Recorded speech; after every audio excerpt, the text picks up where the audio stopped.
I was a small boy, my mother and father always told me to try and be nice to everybody. I think this story is going to show you why. It's called Horrible Horace. Jimmy Jones really liked going to school. He liked his teacher, Mrs. Fielding. He liked doing arithmetic because then he could count all the money in his money box. He liked learning to read because then he could understand all the things in his storybooks. And he liked being with all his friends, especially when they chased each other in the playground or played football. Early each day, Jimmy's mother, Ruth, would go into his bedroom and wake the sleepy boy. He never wanted to get out of bed because it was nice and warm. "Can I have my breakfast in bed?" he sometimes asked. "You must be joking, you lazy boy," Ruth would reply with a laugh. "Now get up or we'll all be late for school." School was not in the Rushideen village. It was in a town 3 miles away. As there were no buses from the village, it meant that all the village children had to go in cars. To save money and time, some mothers shared this job with their friends. So, some days, Ruth would take Roger and his sister Trudy as well. Other days, Roger's mother would take Jimmy. It was much nicer being with your friends in the car. Roger was not in the same class as Jimmy because Roger was 1 year older, and they didn't play much with each other between lessons because they each had their own friends. But when they were at home, it was different. Then they would spend lots of time with each other. Jimmy's best friend at school was Phoebe. She was a very pretty little girl with long dark brown hair that her mother had braided into plaits with ribbons on the end. Phoebe had to wear glasses and was always frightened they might drop off and break, or that she might lose them somewhere. She didn't really like wearing glasses, but they did make her look very intelligent. Phoebe was rather small, and for some reason this made Jimmy want to protect her, and because of this he made sure she was never very far away. They even shared things like comics and sweets, but best of all, they inspected each other's lunch packs to see if they had anything they wanted to swap. Phoebe didn't like raw carrots, so she gave them to Jimmy, and if Jimmy had more than one nut bar, he would give it to Phoebe. One day, a new boy joined Jimmy's class. Mrs. Fielding introduced him by announcing, "Now, children, I would like you to give Horace a very big welcome. He has just come to join our class, and I'm sure you will be all very kind to him and let him take part in your games." Horace looked very embarrassed, and he scowled horribly while all the children stared at him. He was quite tall for a 6-year-old. He was also rather big, probably because he had eaten too many puddings. Horace's full name was Horace Sebastian Turner. His mother and father had just moved into an enormous house just outside the town. It was so large it even had a heated swimming pool inside, so that you could splash around quite comfortably even on the coldest winter day. The Turner family was very rich. They had so much money that they always seemed to be spending it. Mr. Turner loved cars and had bought 4 very expensive ones. Mrs. Turner couldn't resist shopping and was always buying clothes which she would wear once or twice and then never again. What a waste! As for Horace, he was a very spoilt child. If he said he wanted something, he always got it. In a cake shop he would say, "I want that," and he would get it. In a toy shop he would say, "I want that," and he would get it. And if he wanted to ride a pony, go sailing, or visit the zoo, Mr. and Mrs. Turner would try and make it happen as soon as possible, because if they didn't, Horace would be really horrible. He would stamp his feet, shout, and be very objectionable until he got his way. And when he did get his way, he would never say thank you. He was also horrible to other children his age. If they were on a roundabout or on the swings, he would sometimes try and push them off so that he could have them all to himself. Horace was given a seat at the front of the class by Mrs. Fielding. When she did this, Horace immediately resisted. "I don't want this seat. I want to sit at the back," he said rather rudely. "Now, Horace, please don't be difficult. There are no seats at the back, and this one at the front is all we have. Please be a good boy and go and sit down," Mrs. Fielding encouraged. Horace was very stubborn and would not sit down in the front. "There is a seat at the back if you move someone," he insisted. "Really, Horace," Mrs. Fielding was very surprised. "Are you suggesting I move somebody out of their seat just because you want it?" "Yes," came the insolent reply. Well, Mrs. Fielding was certainly not going to let Horace have his own way. "Right, young man. If you don't sit in the front, you'll just have to stand there all day," Mrs. Fielding told Horace. Horace was furious and shouted, "I want to go home. I'm going to tell my mummy." Mrs. Fielding simply replied, "I'm going to tell your mummy too if you're not going to behave." All the children in the class were horrified when they saw how Horace was talking to Mrs. Fielding.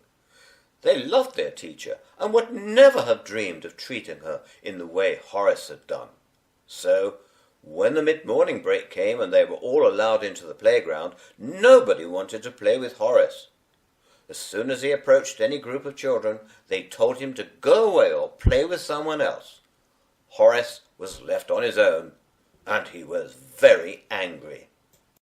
When lunchtime came, Horace didn't go into the playground. He just sat in the classroom with his lunchbox. There were lots of things in it.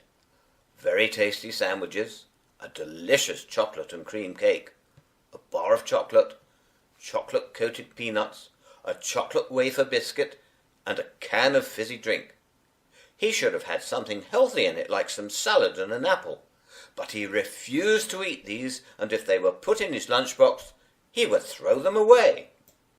When he had finished everything that was in his lunchbox, Horace was still feeling rather hungry. That is because he was a greedy boy.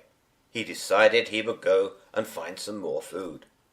Meanwhile, Phoebe was with some of her friends sitting on a bench in the playground with 2 other girls. They had decided it was too hot to stay indoors and were having their lunch in the sunshine. Jimmy was somewhere else playing cricket. He had brought his bat and ball to school, and now there was a competition to see who could score the most runs. Horace stood on the doorstep that led into the playground. He looked around a couple of times, and then his eyes fixed on Phoebe and her friends. He could see their opened lunch boxes. He was too fat to run very fast. Instead, he began to walk very quickly towards Phoebe and the girls. "What do you want?" they asked when they saw Horace looking over their shoulders. They rather hoped he would go away. He was looking at the biscuits in Phoebe's lunchbox. "I want those biscuits," he said to Phoebe, making a move to take her lunchbox, but Phoebe was too quick and snatched it away from him. Annoyed, Horace shouted at Phoebe, calling her Four Eyes because she was wearing glasses, and then pushed her, grabbing the lunchbox. The other girls immediately retaliated, screaming and trying to tug Phoebe's lunchbox away from Horace. In the struggle, all the sandwiches and salad spilled, dropping onto the ground where they were soon covered in dirt. Seeing that Phoebe's lunch now had mud and grass on it, he gave up, but not before he had stamped on all the fallen food, squashing it into the ground. Phoebe began to cry. When Jimmy heard about this, he immediately went to look for the still tearful Phoebe. She and the girls explained everything. Jimmy said, "Right, we're going to teach Horace a lesson." Then he got some of his friends together and went to look for Horace. As soon as they saw him, they started to chase the naughty boy. Horace saw them coming and suddenly became very frightened. He immediately waddled quickly back into school, searching for a teacher. When he found Mrs. Fielding, he screamed that he was being chased and attacked. Of course, Jimmy and his friends would never have hurt Horace. They just wanted to scare him. But Mrs. Fielding told everyone to calm down and go back into the playground except Horace. He was told to go and sit in the classroom until everybody's tempers had cooled down. For the next 2 days, Horace was very quiet and didn't annoy anyone. The children began to wonder if he had decided to be a nice boy. Sadly, he had not.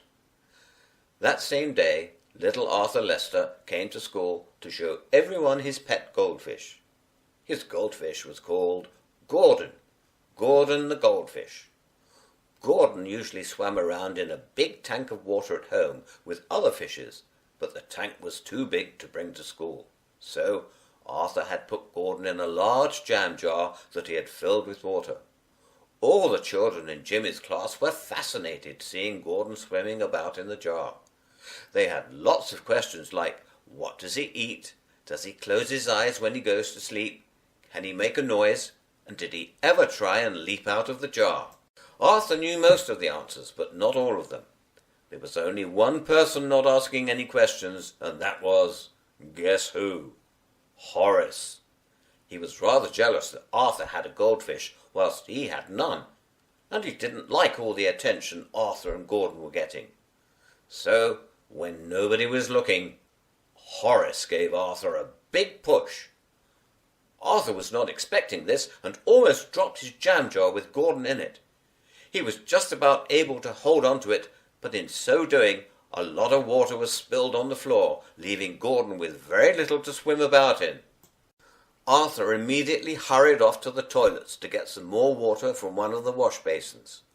Horace followed him, and when they both got to the toilets, he demanded that Arthur give him Gordon and the jam jar. As we all know, when Horace wanted something, he always expected to get it. But Arthur wouldn't release the jar. "Gordon is not your goldfish," Arthur yelled as Horace made a grab for the jam jar. More water spilled onto the floor as Gordon was shaken violently about in the jar. Now Gordon was flapping about in the bottom of the almost empty jar. Then, in the struggle, both boys suddenly slipped on the wet floor. Losing their grip on the jam jar, it flew into the air before crashing down and smashing into 100 sharp glass splinters on the toilet's stone tiles. Gordon was now flapping frantically on the floor. If somebody didn't get him back into water pretty quickly, he would soon die. At that moment, 2 hands seemed to come out of nowhere to scoop up the struggling fish. It was Roger. He had just come into the toilets and seen what was happening. "Put the plug in that basin," he instructed Arthur, "and turn on the tap. Make sure it's the cold tap and be quick about it." Gordon was struggling in Roger's hand, and he was worried he might drop him. As soon as there was just a puddle of water in the basin, Roger gently placed Gordon in the water. "Okay, keep the tap running for a bit longer while I try and find another jam jar." Arthur did as he was told, until Gordon had enough water to swim about in. "The water's gone a bit orangey red," Arthur called out as Roger was leaving the toilets. Roger looked at his hand and saw that it was bleeding. He had been cut by the broken glass when he picked up Gordon. It didn't hurt, so he went to find his own teacher. Her name was Miss Edgerton. She was very fond of Roger because he was always a very helpful and well-behaved boy. She was very worried to see him bleeding. "My, what happened? We must get a plaster on you as fast as possible. Meanwhile, I'll tie my clean handkerchief around your finger." Roger wasn't worried about the plaster. "We can do that later. I need to get a large jam jar or something like it. It's very urgent." Miss Edgerton was very puzzled. Roger had cut his finger, and all he wanted was an empty jam jar. "Tell me, Roger, what is all this about?" she asked. Roger explained. Well, Miss Edgerton couldn't find a jam jar. Instead, there was a large empty bottle that used to have poster paint in it. So she cleaned it out and gave it to Roger. Then they both made their way to the toilets. Gordon the goldfish was now swimming about quite happily in his basin of water. But Arthur was looking quite distressed, so Miss Edgerton took hold of him and gave him a little cuddle, saying, "Okay, Arthur, it's all right now. Your goldfish looks none the worse for his little adventure. Panic over. I think we'll need to have a word with that Horace boy." Arthur began to cheer up. "Now, Roger, Miss Edgerton turned towards the hero of the day. "Let's go and get that finger patched up." Then she added, "You've done an amazing thing for Arthur and his goldfish. Well done for your very quick action." Roger felt a bit embarrassed, but he was very pleased. Miss Edgerton went off to find Horace's teacher. Mrs. Fairfield was in the staff room having a cup of tea when Miss Edgerton finally found her. "Dear me," Mrs. Fairfield sighed when she heard what had happened. "I think I'm going to have to talk to that Horace again. This bad behaviour has to stop." So both teachers went to look for Horace, but he was nowhere to be found. He was hiding. In fact, he had run out of the toilets, through the playground, and out of the school gates, and some way down the road in the direction of the big house where he lived. Unable to find Horace, the teachers were frantic. They decided to search again, this time getting the help of all the teachers plus the children in Mrs. Fairfield's class. That included Jimmy and Phoebe, but Arthur stayed behind to look after Gordon the goldfish. They looked everywhere. They looked in the toilets, in the bicycle shed, in all the classrooms, the staff room, and even under the desks. But Horace was nowhere to be found. They began to think that Horace had run away from school, and if he had, then they were very worried for his safety. They might even have to telephone the police, but first they decided to contact Horace's parents. It was Mrs. Turner, Horace's mother, who answered the phone. Mr. Turner was still at work in London. Mrs. Turner was terrified something might have happened to Horace, and extremely angry at the same time. She blamed the teachers for not looking after him properly. Then she rushed out of the house and into her very smart car, intending to look for Horace. When she was less than a mile from the school, she suddenly saw Horace on the pavement, apparently trying to walk home. She stopped immediately to pick him up. "What on earth are you doing out walking in the street? Why aren't you in school, darling?" she asked, giving Horace a kiss and a cuddle. Horace began to cry. "I don't like that school. No one likes me there. I'm not going to go back. Never, never, never." Mrs. Turner was also very upset and said she would complain strongly to the school. Next day she went with Horace to see the headmistress. The headmistress was very polite, even offering Mrs. Turner a cup of coffee. She listened very patiently to everything Mrs. Turner had to say, but then she also began to talk. The headmistress had heard about all the unkind things Horace had done, and how rude he had been in the classroom, so she told Mrs. Turner all about it. "I assure you," she said, "Mrs. Fairfield has gone out of her way to help Horace, and on top of that he pays no attention in lessons." Horace's mother was very upset to hear how naughty Horace had been. Then she turned to him, asking, "Well, Horace, what have you got to say about all that?" But Horace didn't answer. He was beginning to feel rather ashamed, and even a little bit frightened. When Mrs. Turner got home that evening and spoke to Mr. Turner, she said to him, "I've got a very good idea. I think we should have a very nice party for all the children in Horace's class. Then perhaps they will come to like him." Mr. Turner usually agreed with Mrs. Turner because he was a very busy man and had other things to think about. "Okay," he said, "go and arrange it." Mrs. Turner asked to put a poster up in Horace's class, inviting all the children to a marvellous party. When the children in Mrs. Fairfield's class saw the poster, they thought it might be fun. They wanted to see what it was like in Horace's big house, and maybe they would be allowed to go in his swimming pool. The poster also promised a clown, a magician, a film show, and lots of food at the party. But then Jimmy Jones said something that made them decide it might not be a good idea after all. "If Horace hasn't been nice to us here, what is he going to be like in his own house? He might be even worse, and we'll be there without our mums and dads to stop it," he told all his friends. On the day of the party, Horace was getting very excited. There were cakes, jellies, ice cream, and lots of lovely fresh-cut sandwiches.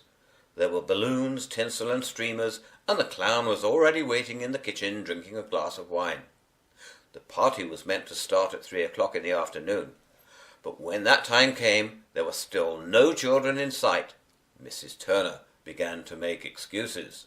Maybe the children were delayed by traffic, or they couldn't find the house, or the poster had given the wrong information. At 4 o'clock, Mrs. Turner finally realized that none of the children were going to come. "Oh, Horace," Mrs. Turner sighed, looking very unhappy, "what have you done to those children to make them all stay away?" When Mr. Turner came home to find none of the food had been eaten, the clown and magician had not performed, and all the little party bags for the children had not been taken, he wanted to know why. For the first time, Mrs. Turner had to admit to her husband that Horace had been a naughty boy at school. "Right, that does it," he said very firmly, raising his voice. "We've been spoiling that boy, doing whatever he wants. It has to stop." Then, turning to Horace, he said, "Horace, I'm very disappointed in you. Unless you learn to be a nice boy, there's no more pocket money, no more television, no more computer games, and no more special treats or nice takeaways." Horace was very worried, ran up to his room, and started to sulk. After about a week, Horace had become rather sad and lonely. He hadn't seen any television, hadn't been allowed to play his computer games, and nobody seemed to want to talk to him. He usually went to his mother when he wasn't happy, but this time he went to his father. "I don't like it this way," he admitted, looking very tearful. "I know, son," his father said in a very kindly way, "but you have to realize that if you're horrible to people, they just won't want to know you. They might even be horrible to you too. Now, why don't you try and be nice for a change, and then I think you'll find all those children will be nice to you too." Horace returned to his room and began to think about it. He asked himself what made him happy, and then began to wonder if he should do the same thing to other children. When Horace went back to school on the Monday morning after the talk he had had with his father, he took some special things in his school bag. When lunchtime came, he made a special effort to talk to Phoebe. He went over to the bench where she was sitting with her friends. At first, the girls looked away, hoping Horace wouldn't stay. Then Horace said, "Phoebe, I'm very sorry for what I did to you and your sandwiches. It was very unkind." Then Horace rummaged around in his school bag and pulled out something in a little cardboard box. He handed it to Phoebe. At first she was reluctant to take it because she thought it might be a nasty trick. "It's all right," Horace assured, looking very anxious. Phoebe took the box and undid the piece of coloured string that held the lid down. She opened the box and then said, "Coo! 2 chocolate cream eclairs! Yummy, yummy!" and proceeded to get her fingers very sticky. Then Horace went to find Arthur.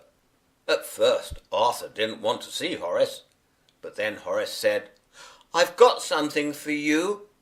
Arthur looked very suspicious, especially as Horace once more began to fiddle around in his school bag. He finally pulled out a little cylindrical box. "It's special fish food for Gordon," Horace explained. "I hope he is well and that he likes it, and I'm sorry I was horrible to you in the toilets." Next, Horace looked for Roger and gave him a bag of yellow sherbet sweets, saying that he hoped his finger had got better and that he had never wanted him to be cut by the broken glass. Finally, Horace chose a quiet moment to speak to Mrs. Fairfield. "I'm so sorry I was rude to you, Mrs. Fairfield. I really will try to be a good boy from now on." Mrs. Fairfield was very pleased because she liked all her school children and was only happy when they were happy. From that day, Horace was never horrible to anyone, and because he was always nice to them, they were nice and friendly to him.